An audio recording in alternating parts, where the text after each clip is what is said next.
one of the things I wanted to do to sort of frame this conversation is just give you an idea of the priorities that initiated this project that we engaged with in Recurve. Here at East Bay Community Energy, as I mentioned, we're very interested in procuring carbon-free and high renewable resources. But as many of us know, the more and more renewables that we get on the grid, the more exacerbated the evening peak problem becomes. It's harder and harder to find carbon-free resources that we can procure during those times. So part of our effort here was to see if demand-side resources could be a source of carbon-free energy. So with that in mind, we started this project with the priorities of procuring demand-side resources and doing that in a way that looks at their avoided cost impacts, not only avoided costs from the traditional CPUC ex-ante framework, but we're also interested in exploring if we can measure the avoided costs from a more CCA-specific resource-based perspective. We're looking at long-term peak reduction. This benefits us not only in terms of being able to meet our load goals with carbon-free content, but it also helps us in terms of adding load as we increasingly electrify buildings and transportation, many of which frequently are expected to come on during those peak load hours.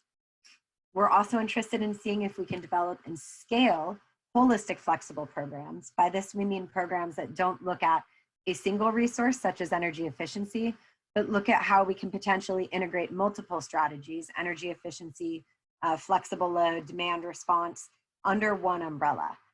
And then finally, using the data analytics platform that we've developed internally and that Recurve has offered through our engagement with them to see if we can make informed, measured impacts of demand-side programs. This means both measuring performance at the meter, but even before that, this means using targeting analytics to select a cohort of our customers who have the most benefit from the programs that we're designing.